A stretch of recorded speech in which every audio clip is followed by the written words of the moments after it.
De acordo com a legislação vigente, o profissional de enfermagem responde por toda a ação por ele praticada, em consonância com o Código de Ética dos Profissionais de Enfermagem e leis do exercício profissional. Isso aqui, ó, eu não trabalho dentro, né, do Corém, não sou conselheiro, não atuo ali, mas o pessoal que trabalha, depois eles podem até nos referenciar se o número de processos éticos cresceu ou diminuiu, né, de uns anos para cá. Eu creio, eu tenho a crer que aumentou bastante. Por quê? Todo o acesso, a gente vive num mundo globalizado. Então, desde o indivíduo mais leigo, ele tem conhecimento da responsabilidade do profissional na atenção prestada e no atendimento que ele presta. Tá certo? Então, toda e qualquer atividade a gente tem que se basear dentro do Código de Ética, né, e a lei do exercício profissional. Aqui é um exemplo, né, do Manual do Protocolo da Atenção Básica. Durante a elaboração de protocolos estaremos...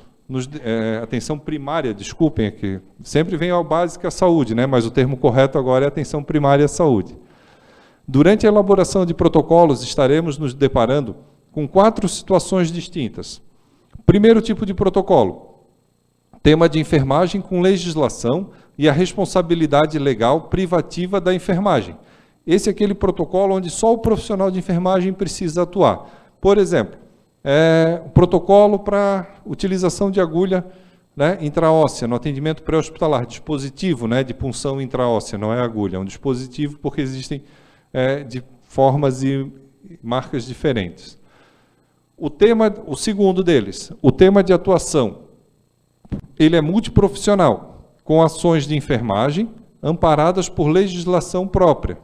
Então, nesse caso, eu vou precisar trazer outros profissionais. Por exemplo, no manejo de via aérea, é interessante eu trazer outros profissionais, porque eles vão ter que entender em que momento, né, a enfermagem vai atuar. Então, ele tem que ser construído aí a 4 mãos, digamos assim. Protocolos que se baseiam na possibilidade também previstas, né, na Lei do Exercício Profissional, estes associados à melhoria da assistência prestada, como, por exemplo, a administração de medicamentos. Se eu quero um protocolo para administração de medicamento, eu vou ter que envolver o pessoal da farmácia também, né?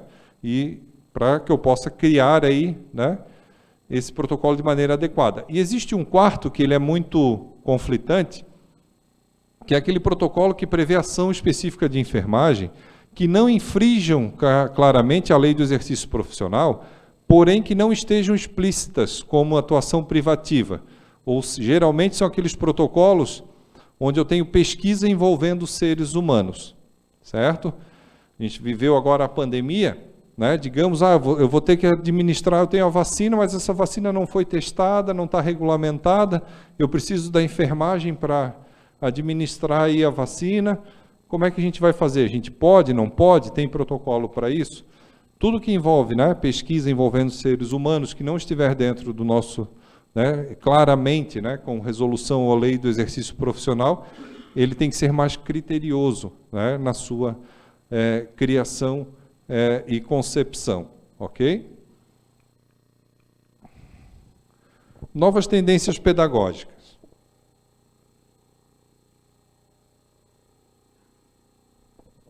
Vamos ver como é que está nosso tempo aqui. Bem, novas tendências pedagógicas. O que é importante? Para que eu possa normatizar, eu tenho que educar, né? Não adianta de nada eu criar um protocolo onde os meus colegas, meus profissionais não vão seguir esse protocolo à risca, mesmo ele sendo uma norma. Eu não posso criar um sofrimento dentro da instituição, né, para quem vai ter que atuar e realizar o procedimento. Então, hoje, existem umas novas tendências pedagógicas quando se fala em formação profissional. Que tendências são essas? A primeira delas, a metodologia ativa. O que é a metodologia ativa? O aluno responsável por sua trajetória educacional, professor como um facilitador. Então, a gente vê aqui o aluno, ele não vem para a sala de aula, não é mais aquele método, né, onde eu sento, despejo a informação, vai para casa, estuda, volta, faz uma prova, está apto, inapto. Não. O aluno, ele vai buscar o conhecimento. O professor, ele passa a ser apenas um facilitador. Ele vai garantir o quê? Na discussão, que aquele conhecimento tem base tecnológica, base científica adequada, e que ele pode ou não ser utilizado, certo? E dentro da área da saúde, a gente uniu a metodologia ativa ao método de simulação realística, tá certo? Por quê? Estava dando muito problema, né? Que tipo de problema? Problema financeiro, problema junto ao conselho, né? Que eram o quê? Aquele profissional cometendo erros, né? Provocando danos à vida do indivíduo. E o nosso bem mais valioso é a vida, porém a gente sabe, né, que uma vida não tem preço, porém uma vida tem um custo muito elevado para se manter essa vida e para se formar um profissional hoje que vai trabalhar com vida, né?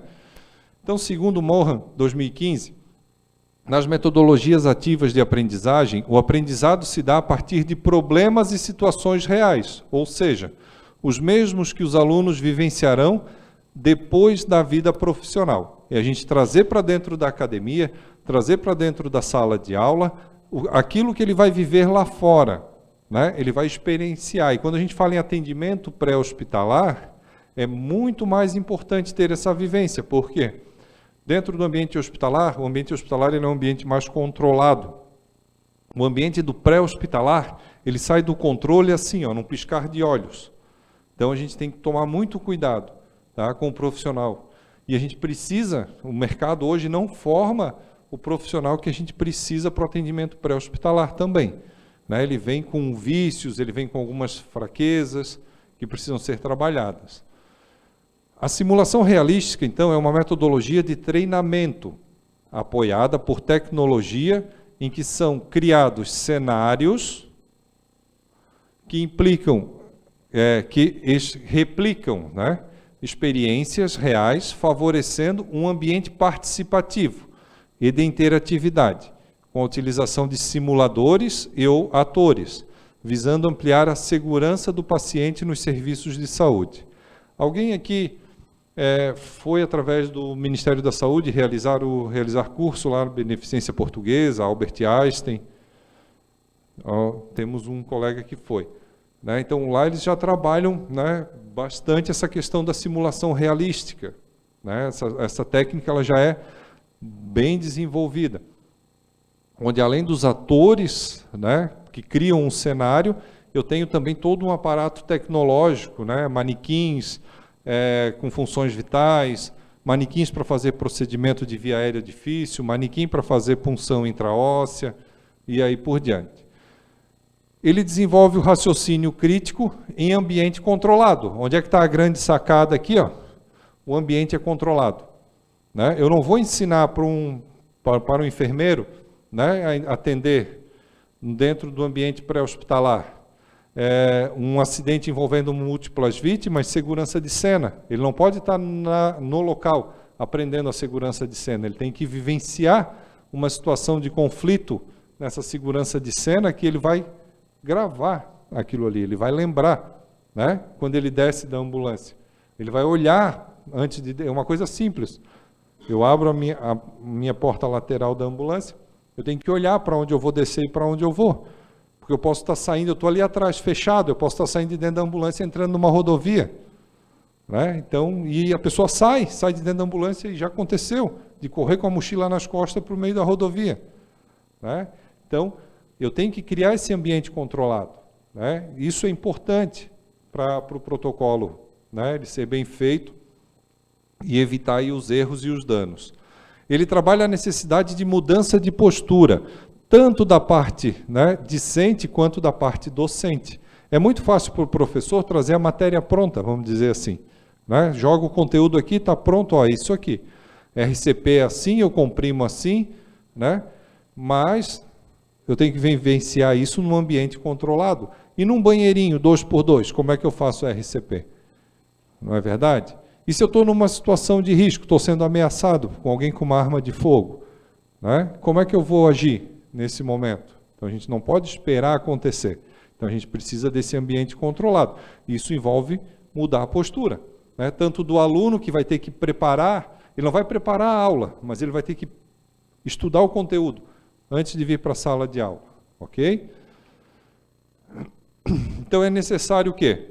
Uma mudança de paradigmas, não é verdade? Eu tenho que ter um cérebro um pouco mais colorido, vamos dizer assim, né? Não viver só esse preto e branco aqui. Isso aqui é importante, claro. Tem coisas que não vão fugir, que são fórmulas, né? São cálculos. É uma coisa catedrática mesmo, a gente não vai mudar. Mas hoje eu preciso ter mais essa desenvoltura, né, para agir no meio. E esse trabalho em equipe aqui, ó, é aqui, a gente costuma dizer, ó, vamos errar bastante, é aqui, ó, aqui é o momento de fazer errado, né, e aprender com os nossos erros. Por quê? Eu não estou provocando dano à vida. Não é verdade? Eu estou num ambiente controlado. Eu provoquei um dano aqui que no futuro eu não vou repetir. Então, mudar um pouquinho, sair lá da lousa, né, que a gente está tão acostumado, e vir para um outro ambiente mais descontraído, né, ter mais gosto por aquilo que a gente está fazendo e ensinando também. Então, novas tendências pedagógicas. Possibilidades para o aprendizado. Aquisição de competência, né? Quem adquire competência nunca mais esquece, né? O próprio nome já diz, ele é competente para realizar aquilo. Habilidades psicomotoras. Então, o indivíduo, a gente já vai ver, inclusive, se aquele indivíduo tem perfil, né, para aquela função que ele vai desempenhar ou não. Se ele tem a desenvoltura tanto, né, psicológica quanto motora para fazer aquele procedimento. Autoconfiança, autonomia, né, do aluno. Ele passa a ter uma visão mais crítica, porque ele vai questionar o professor aqui. A gente achar o professor aqui, ele não é, ele é mero coadjuvante. Não, o professor aqui, ele vai ser muito criticado, né, porque vai associar a teoria à prática, e a teoria e prática nem sempre caminham juntas, né? Então, o trabalho aí vai ser em equipe. Eu tenho que aprender a me relacionar com o meu colega. Favorece a busca de conhecimento, né, e traz projetos inovadores para as instituições. Mudança de paradigma, né, tanto discente quanto docente. Isso aqui é da administração, mas se encaixa como uma luva, né, quando a gente fala em mudança de paradigma, né, para trabalhar em equipe multiprofissional. Mudar para se adequar à evolução das necessidades dos clientes. Então, a nossa enfermagem não pode ser aquela enfermagem pré-histórica, né? O trabalho caritativo e de doação, ele não é mais aceito no mercado de trabalho. A gente precisa evoluir para atender a necessidade do cliente. Mudar para reduzir as perdas, né? Sejam perdas materiais, perdas de vidas, perdas humanas. Então, a gente precisa mudar. Mudar para melhorar o desempenho econômico. Seja meu desempenho econômico ou, né, da minha instituição. Mudar para diminuir ou eliminar custos. Mudar para acompanhar o desenvolvimento científico e tecnológico. Esse salto aí dos últimos 10 anos que a gente teve, né, de materiais e equipamentos. Mudar para reduzir ou eliminar os conflitos dentro da instituição. Então, a gente tem que aceitar um pouco mais o diferente. Mudar para aumentar a satisfação dos clientes e dos funcionários. Então, toda instituição que se preza, ela vai se preocupar aí com isso, com a satisfação do cliente, certo? Então, a gente sempre pode oferecer um algo a mais aí. As resoluções COFEN, né, e suas regulamentações. Isso eu vou falar um pouquinho agora, eu entro aqui um pouquinho no nosso estado, tá, de Santa Catarina. No APH catarinense, as resoluções do Conselho Federal publicadas nos últimos 2 anos representam um avanço na melhoria da assistência prestada, além da melhoria da representatividade e reconhecimento do trabalho de enfermagem. A enfermagem nunca esteve tão em alta como durante a pandemia. Não é verdade? A gente não pode deixar a peteca cair, vamos dizer assim.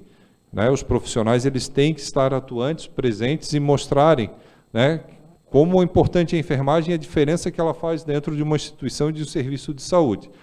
No nosso estado, nós temos a RUI, que é a Rede de Atenção às Urgências e Emergências.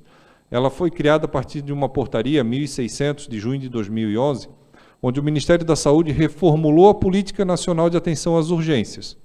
Então, a RUI em Santa Catarina, ela está atualmente com os componentes habilitados e qualificados, que são eles: as unidades de pronto atendimento, os SAMUs, os leitos de UTI adulto e pediátrico, os leitos de retaguarda, os leitos de cuidados prolongados, os leitos de AVC e os leitos de cuidado domiciliar. O que está faltando aqui? As unidades coronarianas e tratamento, né, do infarto agudo do miocárdio. Então, a gente já está, é um novo, né, programa aí não é que é novo, né? O Ministério da Saúde está fomentando, né, essa prática aí do IAM, o uso do trombolítico, o sprint. Então, em breve, a gente vai ter novidades aí no APH também. Hoje, no Estado, tanto o APH fixo quanto o APH móvel são dotados de equipes multiprofissionais, com formação específica em suas áreas de atuação. Então, hoje, qual é o profissional que trabalha, né, na área de APH? Geralmente, os emergencistas ou intervencionistas, certo? Então, na enfermagem, o nosso profissional, o profissional que a gente busca no mercado de trabalho, é esse profissional aqui com essa formação. A rede de urgência e emergência, né, pactuada e que o Ministério da Saúde tanto, né, divulga, seria essa estrutura aqui, né? Eu tenho um hospital, né, terciário, eu tenho a base do SAMU, eu tenho as unidades básicas de saúde, eu tenho sala de estabilização e eu tenho a UPA 24 horas, ok? Continua sendo a porta de entrada do serviço de saúde o pessoal da APS, Atenção Primária à Saúde. A rede de urgência e emergência, né, o que são as redes de urgência e emergência? Acolher e classificar o risco, seria o papel principal da rede de urgência e emergência, são as portas, né? O que é o SAMU, que é o Serviço de Atendimento Móvel de Urgência, né, dotado de ambulâncias. A gente vai falar um pouquinho especificamente ali dos equipamentos do SAMU. Os componentes da RUI, né, que atua, não deixou de lado a promoção e a proteção da saúde, nem tampouco a atenção primária, né, mas tem outros componentes ali, ok? Essa é a visão que o Ministério da Saúde, né, divulga, e no Estado também a gente tende a divulgar, esse trabalho em rede, né? O que são redes? Todos os atores envolvem, é uma teia, como se fosse uma teia de aranha mesmo, né? Não existe um fluxograma, um caminho a ser seguido. Todos somos responsáveis por essa atenção, né, primária à saúde e às urgências. Então, desde o SAMU, o pronto-socorro, as unidades de estratégia de saúde da família, as unidades básicas de saúde, a UPA 24 horas, todos esses locais têm que estar preparados para receber o indivíduo com algum agravo à saúde. Sistema estadual de regulação. Hoje, existem 2 sistemas de regulação. Um das urgências e emergências, que é o SAMU. Tem um outro que no Estado, alguém já ouviu falar na Serinter, né, que é a Central de Regulação de Leitos de UTI. Tem aquele paciente que vai de leito a leito. Qual é a diferença básica da Serinter para o SAMU? O SAMU ele atende paciente em código vermelho, paciente que tem tempo para sair e chegar de um hospital no outro, aquele paciente que está fora do ambiente hospitalar, né, na sua residência. Já a Serinter, que é um outro sistema de regulação, ele vai regular, ele vai buscar os leitos. Nós estamos agora recente com uma dificuldade que é leito de UTI neonatal e pediátrico. Então, o serviço aeromédico nunca trabalhou tanto. Tem criança que está em Curitibanos, vai ter que ir para Mafra, tem criança que está em Florianópolis, tem que ir para Chapecó, vem de Chapecó para Florianópolis. Então, o pessoal da Serinter faz isso. Ele regula o leito, né, e depois o SAMU entra em ação, dando cabo aí desse transporte. E temos um serviço recente, inaugurado já em algumas cidades, que é o SC Interhospitalar. São unidades de suporte avançado, com médico, enfermeiro e técnico de enfermagem, que fazem o transporte apenas leito a leito. Eu pego do leito de um hospital menor, levo para o leito de um hospital terciário. Esse é o serviço da Interhospitalar que veio para desafogar o SAMU, porque o SAMU já tem uma carga de trabalho muito grande do atendimento pré-hospitalar, né? Os códigos primários. E esse é um outro sistema de regulação estadual que não é a regulação das urgências, mas é aquela regulação de exames, procedimentos, cirurgias agendadas, né? Onde eu tenho a central de regulação, né? Eu tenho aqui, ó, o prestador de serviço, os usuários, as unidades de saúde que encaminham isso até o regulador, que vai decidir o tempo, a prioridade em que esse indivíduo vai fazer o exame ou o procedimento.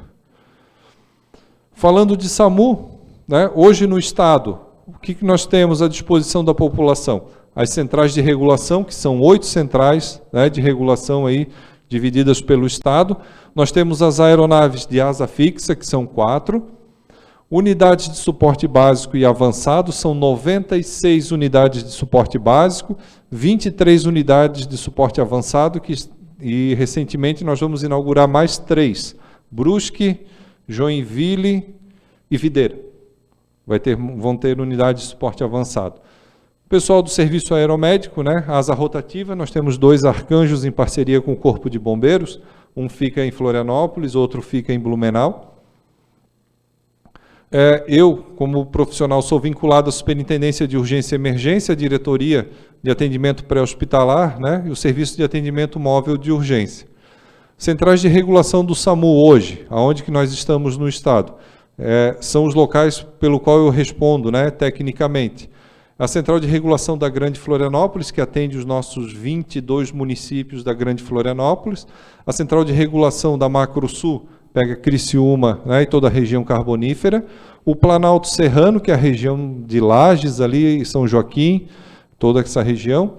O Meio Oeste, que pega a região de Joaçaba. Extremo Oeste, Chapecó, vai até a fronteira com Dionísio Cerqueira. Vale do Rio Itajaí, que é onde nós estamos aqui, Alto e Médio Vale.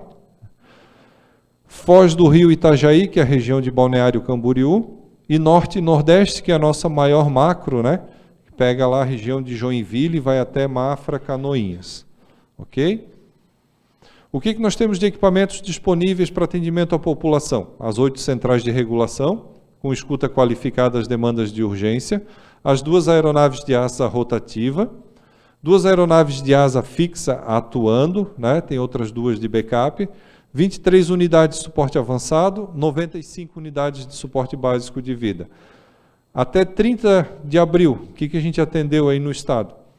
Causas externas foram 8.435, aqui entram acidentes de trânsito, ferimentos por arma de fogo, arma branca. Clínico, atendimento clínico adulto é o nosso carro-chefe, 34.346 atendimentos. Obstétrico foram 1.383 atendimentos. O clínico pediátrico, 1.840 atendimentos.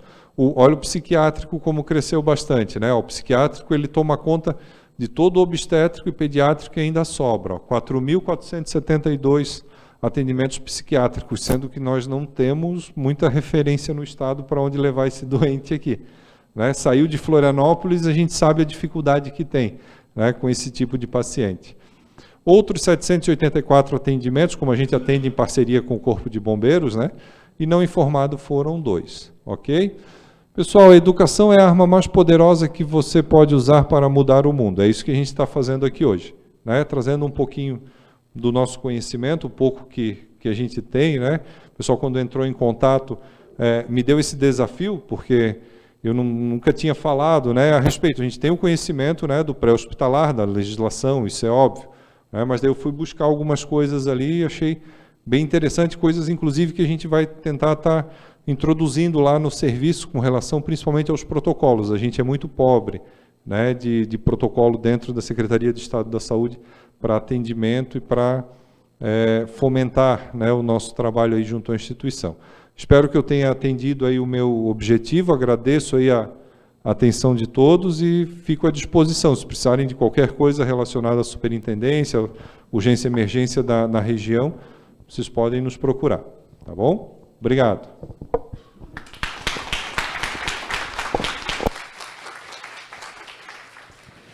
Obrigada, Dr. Marcos, pela excelente explanação. A gente vai abrir para perguntas, então. Tem alguma pergunta online, Grazi? Não? Tá. Então, vamos ver aqui no auditório. Tem uma? Tu já passou aqui para mim? Deixa eu dar uma olhadinha aqui. Alguém aqui do auditório quer fazer alguma pergunta? Tem uma lá atrás, o Gustavo, né? Pode levar o microfone lá para mim, Grazi. Tem uma perguntinha lá atrás. Ah, por favor, Marcos, por favor, pode sentar aqui. Henrique também, o Henrique vai colaborar com a mediação. Isso. Quem é a pergunta?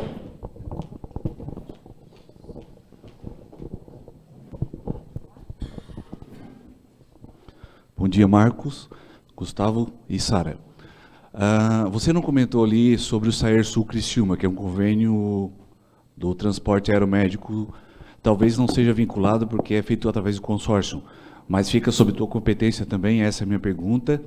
E eu queria que tu comentasse também um pouquinho, não sei se tu tem vinculação à área do Redmini, que a maioria dos municípios de renovação de frota estão com essa dificuldade, né? Porque a política de emergência e urgência, ela é muito difundida, porém a gente está nas unidades básicas e nos municípios do interior, nós estamos com essa dificuldade de renovação de frota nessa nova política de renovação. Então, eu queria que tu comentasse a respeito disso, se é uma realidade apenas do Sul, que eu sei que não é, que é de todo o Estado, porque a gente acompanha ali, e como o Ministério da Saúde tem se posicionado, porque eu mesmo já fiz contato direto com o Ministério e a gente não tem as respostas assim bem claras a respeito disso. Obrigado. Certo, obrigado pela pergunta. Inicio, então, respondendo a questão do SAERSU. Ele é um serviço que ele foi introduzido junto com o pessoal da Polícia Civil lá na região, porém ele tem duplo acionamento, ele não está vinculado somente à Central de Regulação de Urgência e Emergência do SAMU. Então eu não posso divulgar ele como um serviço do SAMU, né? Porque por questão de portaria ministerial, Cadastro Nacional de Estabelecimento de Saúde, então ele não segue algumas regras, ele não aparece na tela da Central de Regulação do SAMU. Ele pode ser acionado, o pessoal lá da regulação tem ciência do equipamento, utilizam ele, porém ele não está vinculado como um serviço de atendimento móvel de urgência do SAMU SES, entendeu? É como os águias da Polícia Militar. Eles também nos prestam auxílio, eles transportam órgão, eles fazem atendimento primário com as equipes do SAMU, porém eles são um serviço da Polícia Militar, eu não posso divulgá-lo, entendeu? É essa a questão. Com relação a essa questão da renovação de frota, não é o meu setor ali dentro da secretaria, mas a gente acaba acompanhando. O que eu posso, para não te falar aqui nesse momento coisas que não sejam realidade, talvez, eu precisaria estar te passando o contato da pessoa responsável lá dentro. Nós temos uma profissional para isso, do setor de qualificação, que faz esse contato com o Ministério da Saúde, né? Existe inclusive um grupo, não sei se tu faz parte, no WhatsApp ali, que também pode estar auxiliando, mas depois da palestra eu converso contigo e te passo o contato direitinho lá, tá bom?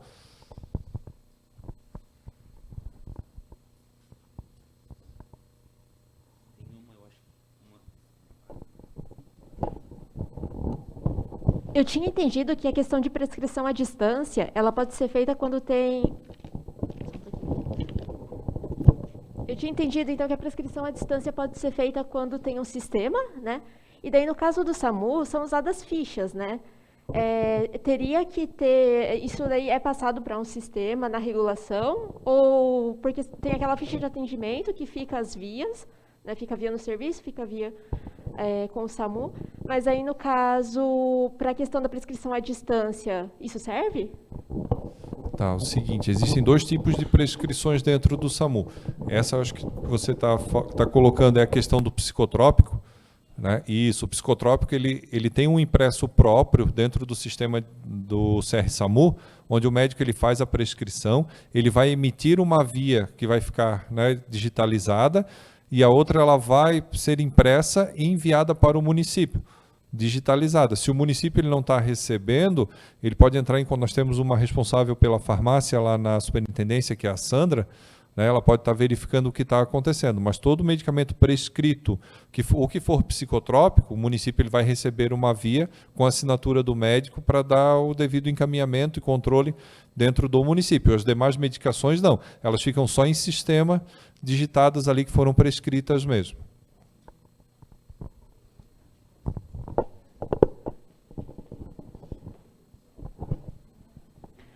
Bom dia, sou Suziele, da Secretaria de Saúde de São Bento do Sul.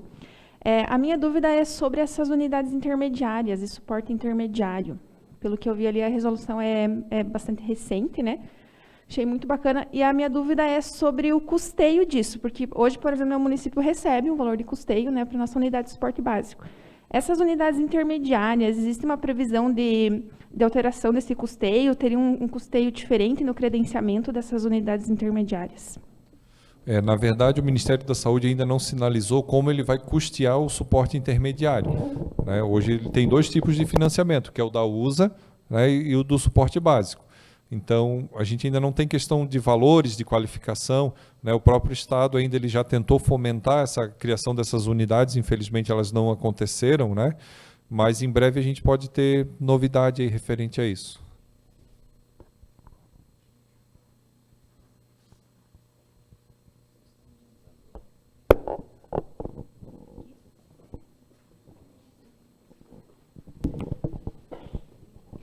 Então, não sei se te cabe me responder essa dúvida, mas sou responsável técnica de uma unidade básica de saúde.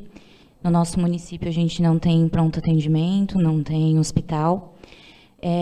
Muitas vezes os pacientes são encaminhados para um serviço de média complexidade da cidade vizinha, ou mesmo o paciente ele vai por conta própria para esse serviço.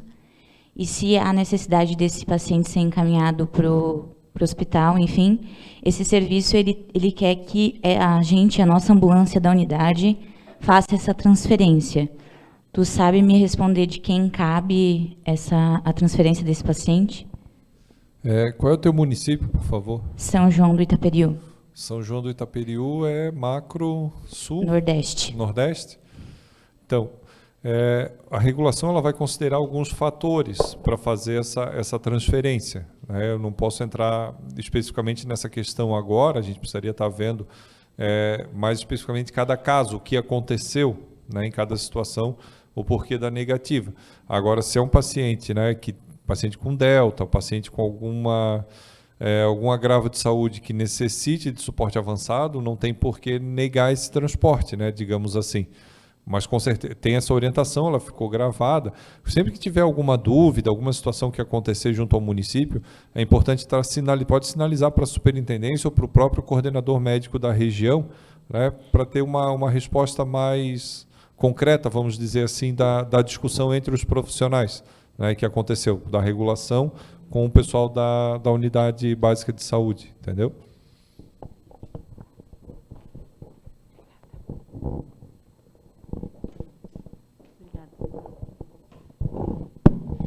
Em relação à classificação de risco no ambiente hospitalar, foi dito que 4 horas o enfermeiro pode ficar numa classificação.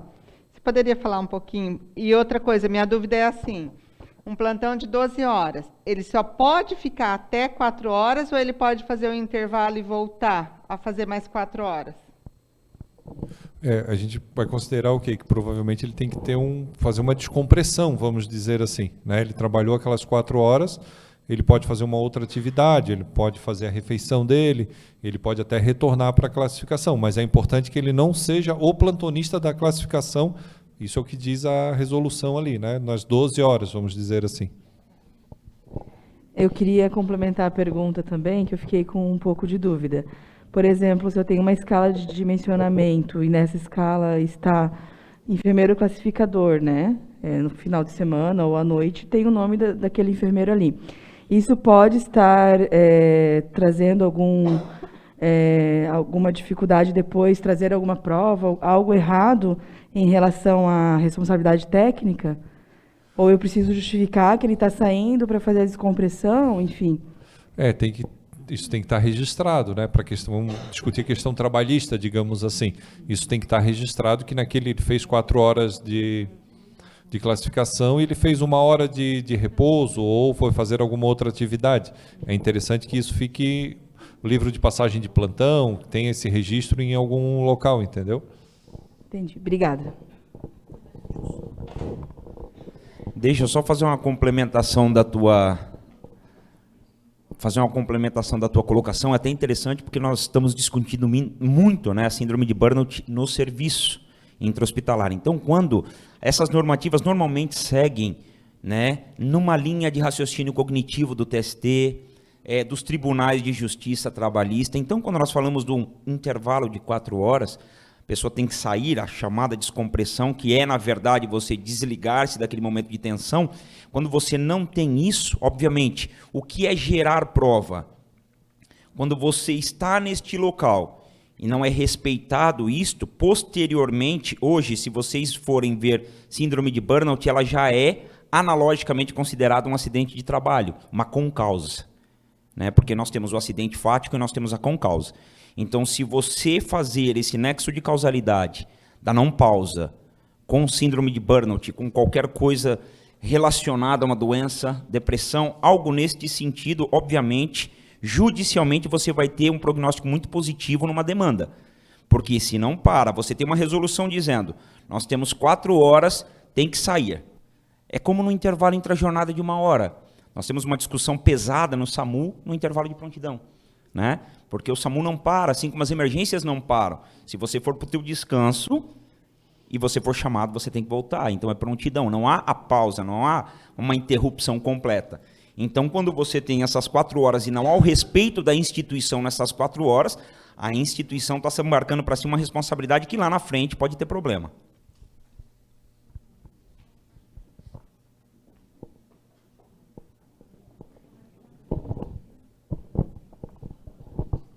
Oi. Na minha cidade é mais ou menos o mesmo caso da colega. A gente tem que fazer o transporte entre hospitais ou, às vezes, até uma emergência. Essa parte da resolução onde a gente pode usar algum tipo de medicamento é só através da telemedicina ou tem algo que respalda a gente? Porque nem sempre o médico do hospital prescreve alguma coisa para o paciente no trajeto. Daí a gente, que nem se ele nausear ou alguma coisa, a gente pode fazer esse medicamento e tem respaldo? Ou é só no SAMU? Tá, a senhora está falando de uma unidade, uma ambulância branca, não uma unidade de suporte básico. Nós temos a ambulância... Ambulância do município, a branca. A branca. É. Isso. Se foi feito contato com a central de regulação, isso vai ser uma decisão e uma opção médica. Tá? O médico regulador, se ele se sentir seguro para pedir para vocês essa prescrição, ele pode fazer e pode deixar isso registrado. Ele vai anotar, né, os dados do profissional, porque ele não tem vocês na grade lá de trabalho dele, né? Ele tem só os profissionais. Na verdade, eles geralmente não fazem a regulação. É que é um ato médico, né? Aí ele quis se resguardar dessa situação. Ele entende que o paciente está sendo assistido, né, em outro local. Então foge um pouco, não é uma coisa que a gente pode obrigá-lo a fazer, digamos assim. Entendeu? Mas eu, como enfermeira, transportando esse paciente, eu não tenho respaldo nenhum. A não ser que tenha um protocolo bem definido, por exemplo, um protocolo para náusea. Estou fazendo um procedimento, o paciente fez náusea. A administração de medicamentos ela já é uma realidade com o pessoal da atenção primária à saúde. Já existem alguns protocolos para isso, né, onde pode prescrever, fornecer o medicamento. Se eu não tenho o protocolo definido, a orientação é não fazer.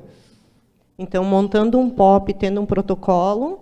Desde que esteja resguardado diante de toda a parte jurídica do Corém, a gente pode. Tecnicamente seria possível. Obrigada.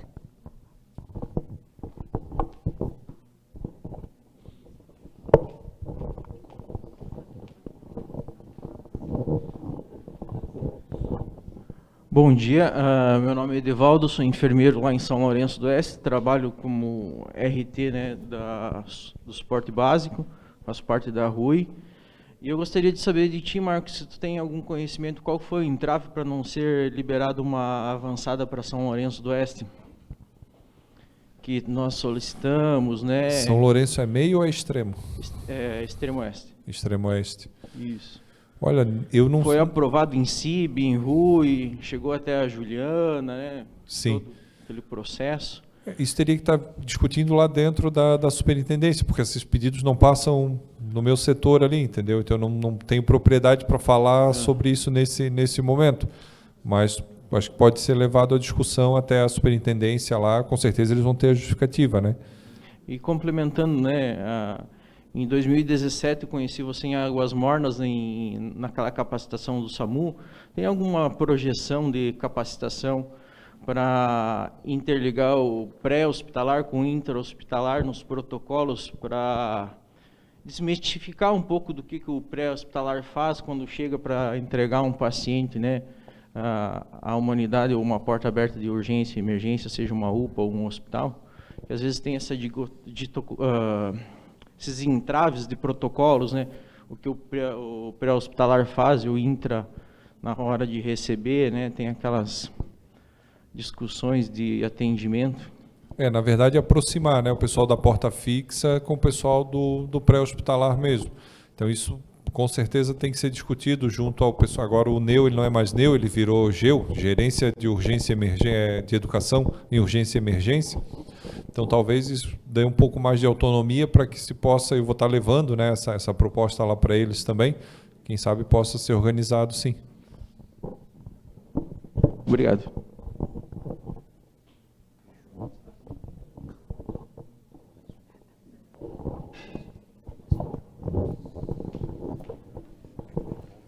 Bom dia, me chamo Jaqueline, eu trabalho no Hospital de São Bento do Sul. A minha dúvida, talvez ela pode ser um pouco óbvia, né? Mas é em relação à vaga zero. Porque a gente percebe que, na prática, ela não segue uma linha tênue, né? Dependendo do médico regulador que está lá, a gente tem algumas dificuldades. Não sei se os outros municípios, outros hospitais, também têm essa dificuldade em relação à vaga zero.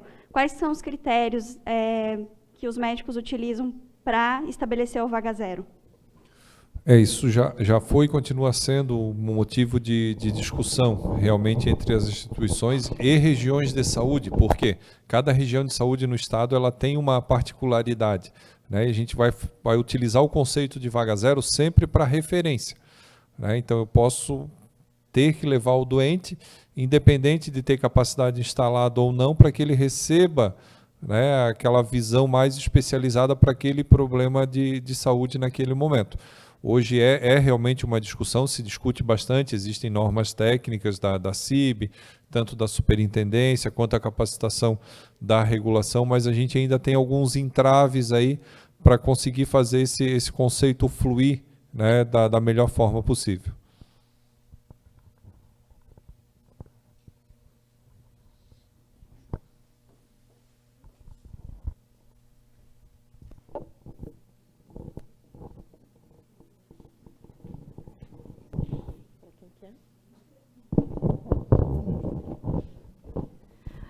Bom dia, Francine, enfermeira fiscal de Blumenau. Queria só complementar, porque às vezes o enfermeiro confunde e a gente, no dia a dia da fiscalização, se depara com esses questionamentos. Só para reforçar o que foi colocado antes, né? Quando o enfermeiro, o técnico e o auxiliar estão atendendo alguma emergência, ele não vai seguir prescrição do telefone se não for na regulação SAMU.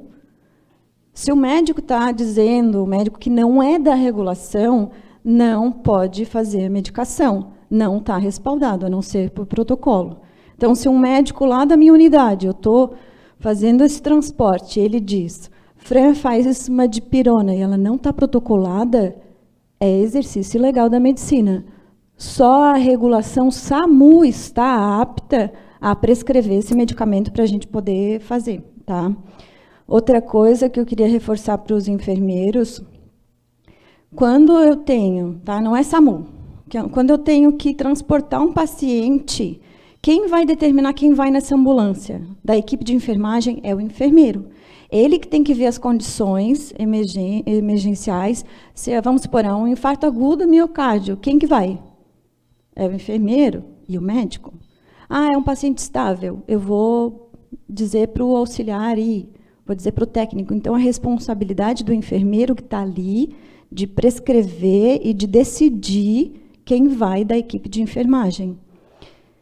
E eu queria perguntar, das 4 horas, sobre a classificação de risco, desculpa, qual é a norma? Porque a 661 eu não encontrei essas 4 horas. Eu desconheço essa legislação. Está nos anexos da resolução. Ela é uma recomendação? É recomendação. É recomendação. Não se permaneça mais do que 4 horas e 15 pacientes por hora. Sim, porque isso vai combinar num monte de questionamento e ouvidoria e denúncia. Então, é uma recomendação de 4 horas, não é obrigado.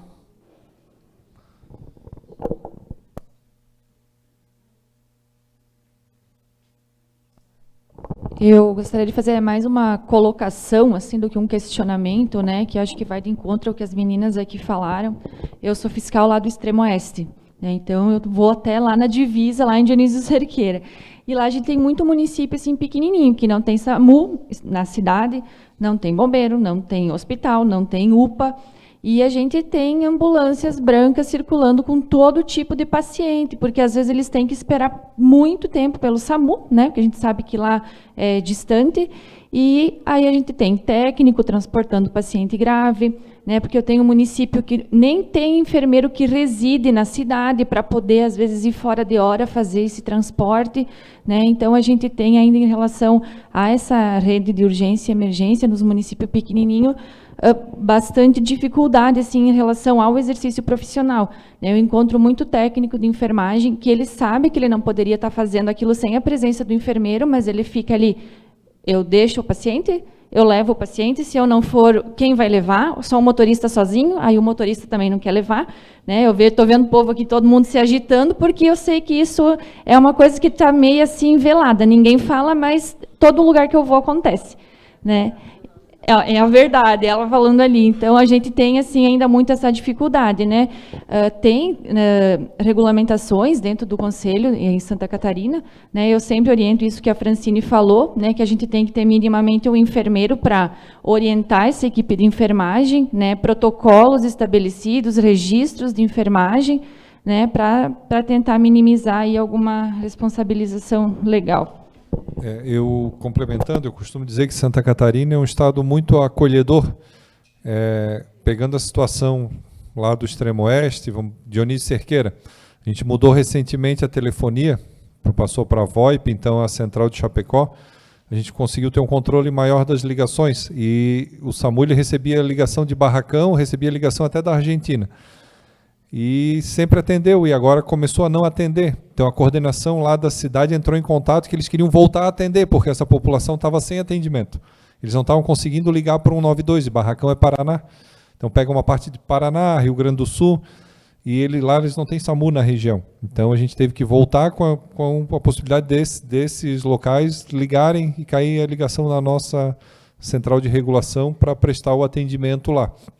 E outra coisa que eles têm dentro da ambulância é um aparato tecnológico que eles como suporte básico não utilizam, mas eles prestam apoio para o hospital. Então eles têm monitor multiparâmetro, eles têm respirador dentro da unidade de suporte básico, só que eles não usam nos atendimentos básicos, né? Eles utilizam esse material porque eles acabam em algum momento tendo que fazer transporte com a equipe de médico e enfermeiro do hospital, dado a distância, né, a dificuldade de acesso. Então tem realidades um pouco realmente diferentes aí, certo? Tem mais uma. Deixa eu já aproveitar, Marcos, fazer um... Você que está ali dentro da superintendência, já é uma realidade o SV? Como que está o andamento ali? Já há uma prospecção de começar a desenvolver o suporte intermediário em Santa Catarina? Como é que está as conversas ali na Secretaria em relação a isso? Tudo que envolve investimento hoje, né, dentro da Secretaria de Estado da Saúde, ele tem um pouco mais moroso, né, mas existe já a discussão, né, para a criação, estão fomentando, né, aí o suporte intermediário, mas seriam novas unidades. Então, em locais onde mapear esse vazio assistencial, onde pode estar se melhorando, né, a proximidade de uma unidade intermediária, isso aí talvez em breve a gente tenha alguma novidade aí a respeito. Olá, bom dia. Daniele, RT da Rede Municipal de Brusque. Na verdade, não sei se cabe à mesa ou não, mas eu queria compartilhar uma angústia e talvez alguma dúvida que alguém pode me tirar. A questão da classificação de risco. Ali no município, a gente não tem UPA, mas a gente tem um pronto atendimento que ele fica aberto da 1 da tarde até às 10 da noite. Ele tem um tempo fixo. E a demanda está muito grande. Depois da pandemia mesmo, assim, não sei se é a realidade de todos os outros municípios não, mas a demanda cresceu extraordinariamente.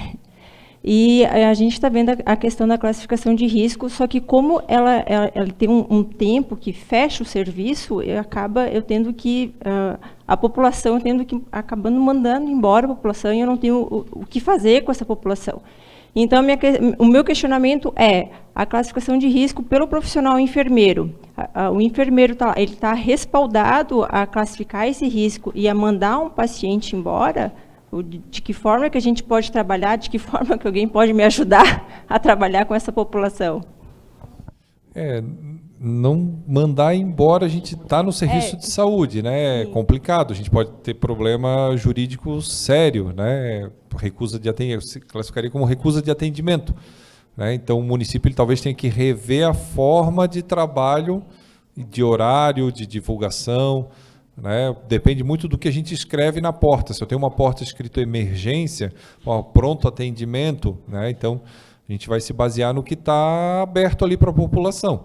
Talvez tenha que conversar até com o hospital da região, tentar criar uma forma aí de aproximar, né, os laços ali para garantir uma continuidade, digamos assim. Uma briga né? Porque que a gente tem uma coisa geralmente simples, eu posso chegar às 10 horas da noite com uma cólica renal, que eu não vou resolver em 5 minutos. Né? Como é que eu vou deixar essa pessoa lá? Eu não estou nem chegando num agravo de saúde maior, né? Mas já é uma coisa que vai demandar algum tempo para solucionar, então a gente não posso simplesmente tirar o soro e mandar o paciente embora. Né? Isso tem que ser discutido junto aos órgãos colegiados lá da região. Obrigada.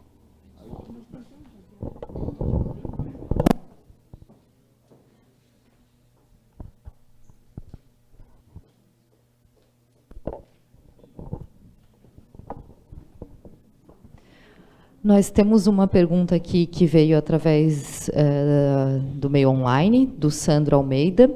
Então, ele coloca, por gentileza, o que pode se falar sobre as motolâncias? O serviço já está disponível? Sandro, agradeço aí a pergunta, né? Foi a mesma resposta para o pessoal do Saersul. A gente não pode divulgar, né, um equipamento, um novo serviço. A gente sabe que ele está atuando hoje ali na região da Foz do Rio Itajaí, porém ele não aparece para a gente na regulação como um serviço do SAMU. Né? Então a gente tem que ter alguns cuidados porque a gente segue portaria. Né? A gente sofre auditoria do Ministério, a gente tem a questão da qualificação. Então o serviço ele está ainda, vamos dizer, para a gente em fase de implantação. Né? Efetivamente implantado e funcionando, ele vai né, sendo SAMU, ele será divulgado como tal.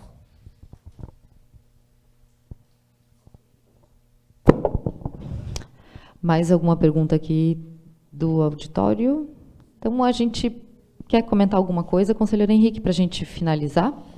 Marco, eu só agradeci a tua presença, né? Em nome do conselho, acredito que até achei estranho, você falou que foi a primeira vez que falou sobre o assunto? Sim, diretamente. Então, olha, as outras vão ser, só tem a voar, porque parabéns pelas tuas colocações, né? Por toda a pertinência que cabe ao assunto. Esperamos mais vezes você poder falar sobre esse assunto conosco. Agradecer a todos que assistiram e coparticiparam. E estamos sempre à disposição de você. Grato.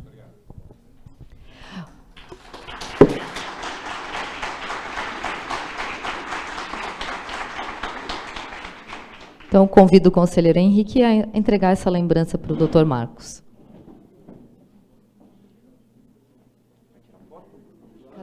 Olha lá, ó.